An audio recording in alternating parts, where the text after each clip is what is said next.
শুভ সকাল বন্ধুরা, সবাই কেমন আছো? আশা করি তোমরা সবাই ভালো আছো। আমারও পরিবারে সবাই ভালো আছে। তো আজকে মঙ্গলবার, আজকে আমি সকাল থেকে ব্লগটা চালু করছি। আজকে যেহেতু বিশ্বকর্মা বাবার আজকে পুজো, তার জন্য আজকে সকাল থেকে আমি ব্লগটা চালু করছি। তোমরা একদমই কেউ স্কিপ করবে না, সম্পূর্ণ ভিডিওটা শেষ পর্যন্ত দেখবে। তো প্রথমে তো ঘি নিলাম, তারপরে কয়েকটা ছোলার বাদাম ভিজিয়ে দিয়েছিল মা।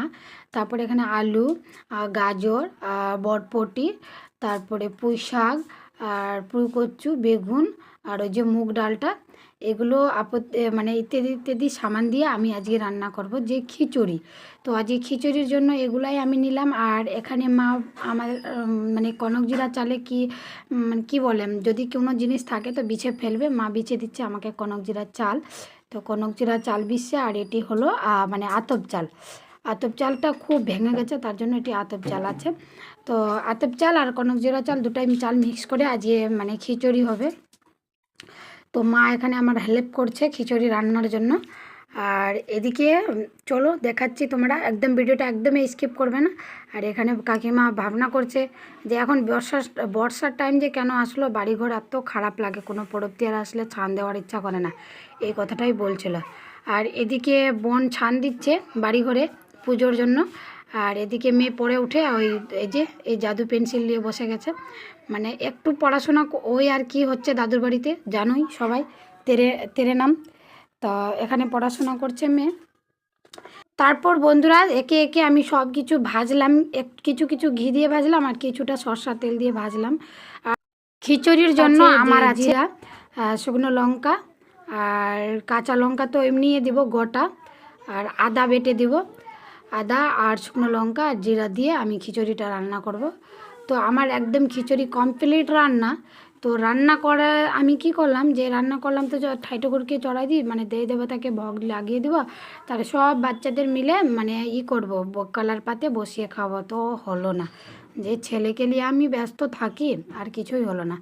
তারপরে একদম দুপুরবেলা রান্নার জন্য চলে আসলাম। আমি আজকে বারে কাজগুলো করছি, যেহেতু মা ছেলেকে নিয়ে আর মেয়েকে নিয়ে অনেক ব্যস্ত, আমার ছেলে মেয়েকে নিয়ে। আর বোন তো পূজা পাঠ নিয়ে ব্যস্ত, তার জন্য আজকে রান্নাগুলো আমাকেই আগাবারে করতে হয়। তো আমি রান্না করিনি, পরে মা রান্না করলো। তো মা রান্নায় বসে গেছে। আমি মূলাই কাটে দিলাম, মূলাই ভাজা, পটল ভাজা, ডাল, আর ওই যে লাল শাকটা দেখলাম, ওইগুলো রান্না হলো বাড়িতে আজকে দুপুরবেলার খাবার, নিরামিষ। তো মা রান্না করছে, আর আমি চান করে চলে আসলাম আমার দোকানে পুজো করতে। আজকে পুজো বাড়িতে কীরকম হয়েছে শোনো। তো বোন নিজের মেশিনে পুজো দিল, আর মা বাড়িতে ঠাই ঠাকুরকে পুজো দিল। আর বাবার যে যাবতীয় জিনিসগুলো আছে, যে সারা বছরে যেগুলো নিয়ে কাজ করে, ওগুলোকেও মা পুজো দিল। আর বোন সারা বছরে মেশিন চালায়, তো বোন মেশিনকে পুজো দিল। আর এই যে আমার দোকান, হয়তো দোকানটা আমার হাতের পুজো খাবে। মাকে বললাম যে পুজো দিয়ে আসো, তো দেখছি যে হলো না, ওই রকম হলো না। আমাকেই পুজো দিতে ভালো হবে, তোমাদের দাদাভাই বললো তুমি নিজের হাতে যেয়ে পুজো দিবা। তো সেটাই হলো। আমি এসে এখানে শাটার খুললাম। তারপরে আর যেই বৌদির আমি রুম ভাড়া নিয়েছি, ওই বৌদিটা আসে টান দিয়ে একদম পরিষ্কার পরিচ্ছন্ন করে চলে গেছে। আমি এসে পুজো দিলাম শুকনো হাতে, শুধু আমার দোকানটা খুলে। তো দোকান খুলে আর ঝাড়ঝাটা দিয়ে তারপরে আলপনা দিলাম। আর এদিকে পুজো পাঠ কমপ্লিট করে, আর দেখো বাবা লাড্ডু আর বাতাসা আনে দিয়েছিল, তো লাড্ডু বাতাসার ভোগ জ্বালালাম দোকানে। এটা আমার দোকানের পুজো। তোমরা যারা আগে থেকে আমার ব্লগগুলো দেখছো, তো তোমরা জানবেই যে আমার দোকান আছে। আর যারা নতুন, তো তারা হয়তো জানবে না। তো আমার পুজো পাঠ কমপ্লিট হয়ে গেছে, আর দেখো আলপনাগুলো দিয়ে দিলাম এরকম করে। বিশ্বকর্মা বাবার আজকে পুজো তো, আর দুর্গা পূজা যেহেতু বেশি দিন নেই, আর এখন চলেই আসলো।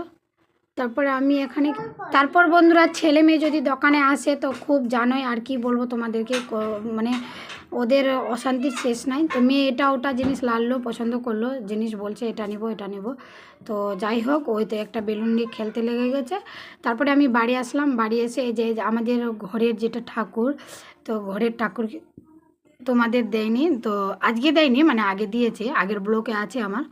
তো মা এগুলোকে পুজো করেছে। আমার দুটো ফ্রেন্ড এখানে দাদু বাড়িতে ভোজ খাচ্ছে, তো আমার দুটো ফ্রেন্ডকেও দেখালাম, টিভিকে দেখালাম, আর বাবার যে এই যাবতীয় জিনিসগুলো মানে সারা বছরে কাজ করে হাতে ধরে, তো মা ওগুলোকেও পুজো দিল, আর বোন নিজের মেশিনকে পুজলো, তোমাদেরকে তো আগেই বললাম। এগুলো করে খাওয়া দাওয়া খেয়ে রেস্ট করে আবার চলে যাচ্ছি বাবার দোকানে। সামনেই আমার দোকান আর ওখানেই বাবার দোকান। তো চলো তোমাদেরকে দেখাবো, ভিডিওটা একদমই স্কিপ করবে না, ভিডিওটা সম্পূর্ণ দেখতে থাকো। ভিডিওটা সম্পূর্ণ না দেখলে তোমরা দেখতে পাবে না। তো এই রাস্তায় আমার বাবার বাড়িতে বাইর হয়ে এই রাস্তায় উঠতে হয়, ব্রিজ রাস্তায়, আর এই রাস্তায় উঠে একদম সোজা চলে যেতে হয় আমার দোকানে। তো চলো তোমাদেরকে সম্পূর্ণ দেখাবো আমার বাবার দোকান, আমার দোকান।